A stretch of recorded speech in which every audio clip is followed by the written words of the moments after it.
हम प्रभु परमेश्वर को धन्यवाद देंगे आज की सुबह के लिए कि परमेश्वर ने आज की सुंदर सुबह हम सबको दी है कि हम आज की सुबह को देख पाएँ। आज के दिन की शुरुआत प्रभु के वचन के साथ हम करना चाहते हैं ताकि प्रभु की आशीष हम पर बनी रहे। प्रियो, आज के इस डिवोशन में और living Christian movement fellowship ministry में आप सभी का स्वागत और वेलकम है। हमारी यही दुआ है कि प्रभु आप सबको बहुत आशीष दे और आज का दिन आपके लिए आशीष का दिन बने। आज शनिवार है, शुक्रवार तक हमने परमेश्वर के उस वचन को देखा है। आज शनिवार को हम इस बात को देखने का प्रयास करेंगे कि परमेश्वर ने पूरे सप्ताह भर हमारी सहायता की है और प्रभु हमें और अधिक क्या आशीष देना चाहता है।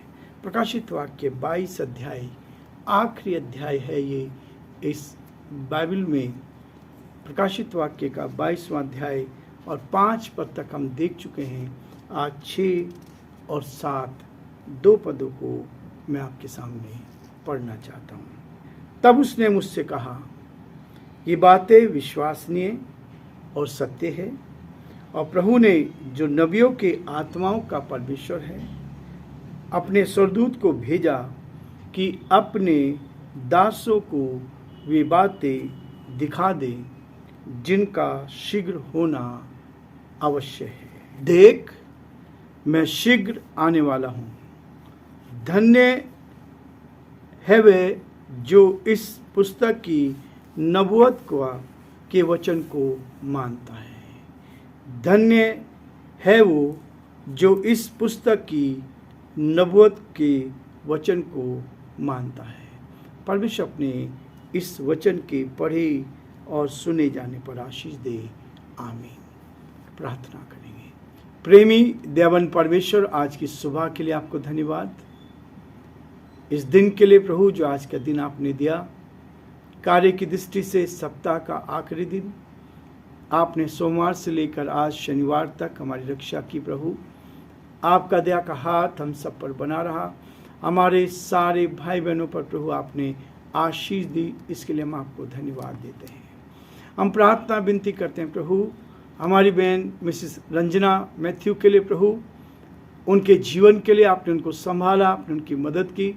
उनकी बेटी के लिए हम प्रार्थना करते हैं प्रभु, आपका दया का हाथ उन पर बना रहे, आपकी करुणा उन पर बनी रहे।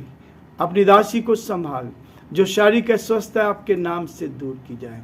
डॉक्टर जिलाल के लिए प्रार्थना करते हैं प्रभु, आपका हाथ उन पर बना रहे।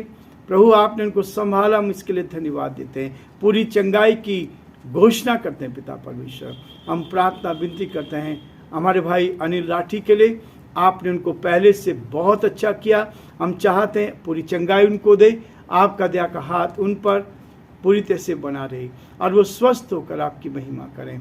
जो बड़ा चमत्कार आपने किया उसके लिए धन्यवाद देते हैं। हम यही चाहते हैं प्रभु, आपकी सुरक्षा उनको मिले। हम प्रार्थना विनती करते हैं प्रभु, हमारे इस प्रदेश के लिए, प्रदेश पर आपके अनुग्रह की दृष्टि चाहते हैं। ये प्रदेश के नाम में आगे बढ़ता जाए। यहाँ के मुख्यमंत्री अशोक गहलोत जी को आपके हाथों में सौंपते हैं, पूरे मंत्रिमंडल को आपके हाथों में सौंपते हैं। आप उनकी रक्षा करें, उनकी मदद करें, अपने हाथों में रखें। हमारे देश के लिए, देश की खुशहाली के लिए प्रार्थना करते हैं। देश के प्रधानमंत्री के लिए हमारी प्रार्थना है प्रभु, राष्ट्रपति जी के लिए प्रार्थना है, आप उनको अच्छी बुद्धि दे, अच्छा ज्ञान दे, ताकि परमेश्वर वो भी इस देश का संचालन आपकी महिमा के लिए कर सकें। हम बड़े आदर के साथ, दीनता नम्रता के साथ हम अपने पूरे देश को आपके हाथों में सौंपते हैं। यहाँ के सारे प्रशासन को आपके हाथों में सौंपते हैं। हर एक की सुधि ले, आपके दास और दासियों के लिए प्रार्थना करते हैं।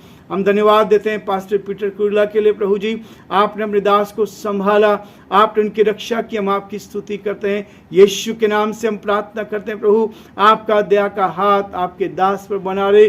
पूरी चंगाई की घोषणा करते हैं, आप उनको स्वस्थ करें, आनंदित करें और अपनी महिमा के लिए इस्तेमाल होने दें। आपने उनको संभाल लिया, आपने उनकी रक्षा की, आपका हाथ आपके दास के साथ है, इसके लिए धन्यवाद प्रभु हम बड़े आदर के साथ, दीनता नम्रता के साथ हम सभी को आपके हाथ में सौंपते हैं और चाहते प्रभु हर एक की आप सुधि ले, हर एक प्रभु जी कलीसिया को आपके हाथों में सौंपते हैं। उनके पासबानों के लिए प्रार्थना करते हैं, राजस्थान के सारे सेवकों के लिए, छत्तीसगढ़ के लिए हम प्रार्थना करते हैं। पिता परमेश्वर आप वहाँ पर शांति आने दे, आपकी तसल्ली आने दे प्रभु। हम यही चाहते हैं प्रभु, जो परसिक्यूशन हमारे भाइयों पर वहाँ है, हम प्रार्थना करते हैं आपके नाम से प्रभु जी बंद किया जाए। उन प्रभु जी लोगों के मनों को बदल, उन अधिकारियों के मनों को बदल प्रभु जी, ताकि परमेश्वर सही निर्णय ले सके। गलत बातें हो रही है वो सब आपके नाम ठीक हो सके। पूरे देश को, देश के सारे आपके सेवक के लिए, भाई बहनों के लिए हम प्रार्थना करते हैं कि सुधि हर एक कुछ करें, ताकि हर जन आपकी महिमा कान सके। सारी महिमा आदर गौरव प्रभु जी आपको देते हुए इस प्रार्थना को अपने प्रभु अपने उद्धार करता यीशु मसीह के नाम से दे।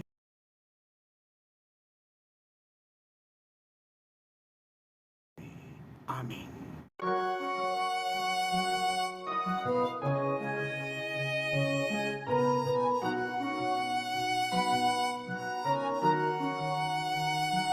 कलवरी के पास खड़ा हो,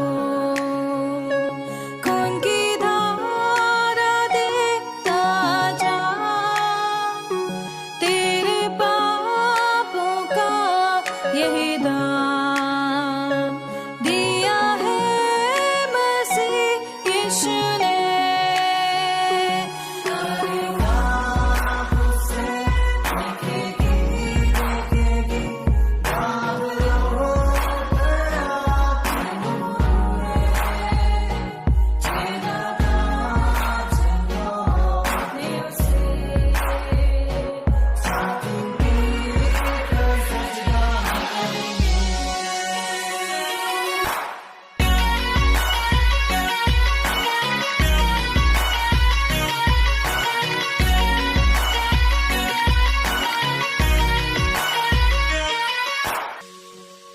ये हुआ सब तेरे लिए, तूने भी उसे छेड़ा था,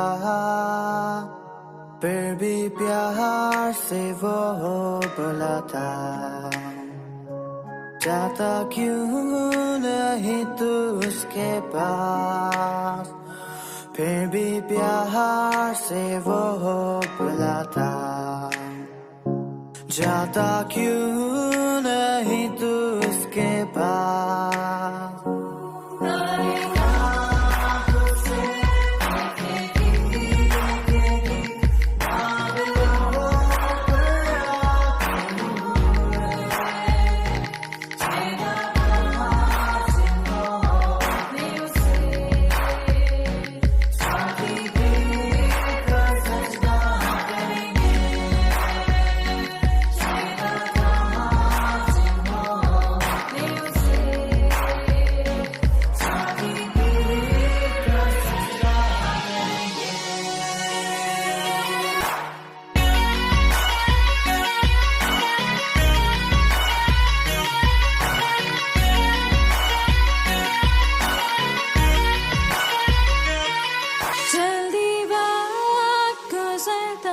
चाहता है, रात अंधेरी आती है, तौबा कर दरवाजा होगा बंद, कुछ ना होगा फिर पछताने से। तौबा कर दरवाजा होगा बंद, कुछ ना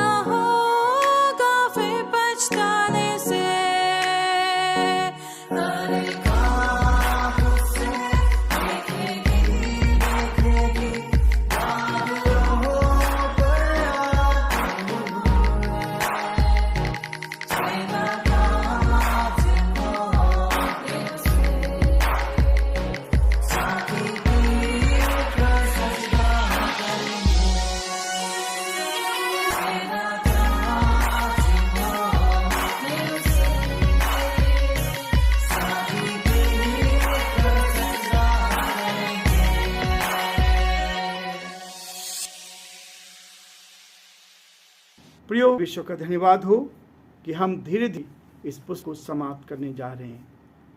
और मेरा विश्वास है कि आप लोगों ने इसके द्वारा बहुत बड़ी आशीष को अपने जीवन में और परिवार में देखा होगा। परमेश्वर का वचन कहता है, नए यरूशलेम की बात करता है। नए यरूशलेम में न पीड़ा, न चिंता, न दुख, न तकलीफ और न बीमारी, अभाव, समस्या, निराशा, पाप, बुराई, ये सब दूर रहेगी। लेकिन वहाँ पर आत्मिक उन्माद रहेगा, आत्मिकता से वो भरा रहेगा।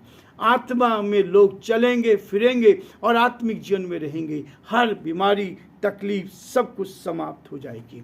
लेकिन प्रियो, जब हम यहाँ पढ़ते हैं 6 पद में लिखा है यीशु का पुनर्आगमन।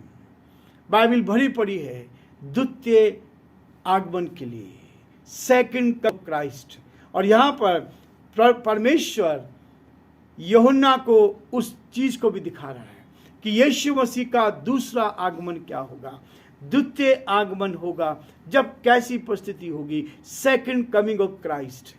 प्रियो, यीशु मसीह का जन्म इस पृथ्वी पर हुआ, वो चरनी में पैदा हुआ, एक दीन और दरिद्र बनकर आया और इस पृथ्वी पर आकर उनसे मानव जाति को उद्धार का संदेश दिया, क्षमा का संदेश दिया, ताकि एक दूसरे को हम संदेश दे सके कि प्रभु ने क्रूस के ऊपर कहा, हे पिता इन्हें क्षमा कर क्योंकि इन्हें क्या करते हैं। आज वही संदेश को लेकर बहुतों को क्षमा करते हैं। हमारे बहुत से भाई बहनों को सताया गया और जब कोर्ट में इस बात को कहा गया तो हमारे लोगों ने खड़े होकर कहा, हम इन सबको क्षमा करते हैं, हम इन सबको क्षमा करते हैं, बदले की भावना से कार्य नहीं करते। लेकिन प्रियो, परमेश्वर का वचन कहता है यीशु मसीह का दूसरा आगमन जो होगा, दूसरा आगमन, यीशु का पुनरागमन, हम इस बात की आशा लिए बैठे और इसी बात को आशा से हम जी रहे हैं कि यीशु का दूसरा आगमन होगा।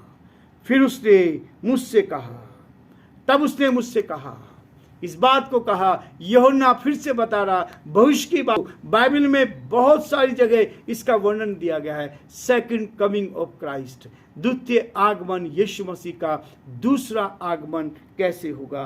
तब उसने मुझसे कहा, ये बातें विश्वसनीय हैं, ये बातें सत्य है, ये बातें विश्वास के योग्य हैं। और जब इन बातों को हम देखते हैं और ये सत्य है, तुम सत्य को जानो और सत्य तुम्हें आजाद का स्वतंत्र करेगा, पाप की गुलामी से बचाएगा। जो नबियों के आत्माओं का परमेश्वर है, जो नबी, जो भविष्यद्वक्ता परमेश्वर की निकटता में, ईश्वर की निकटता में रहते थे, उनकी आत्माओं का परमेश्वर है।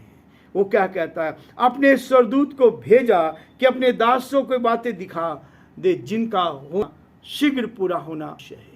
ये सब ये होंगी और इसी की आशा में सारी दुनिया है। हम लोग यही आशा लगाते हैं कि ये सब चीजें बहुत ही होने वाली। प्रियो, ये वचन इस बात को कहता है, स्वर्गदूत यूहन्ना से कहा था, बातें जो मैं तुझे बता रहा हूं, इन बातों को जो मैं तेरे सामने रख रहा हूं, ये बातें क्या हैं, ये बातें विश्वसनीय हैं, विश्वास के योग्य हैं और सत्य है।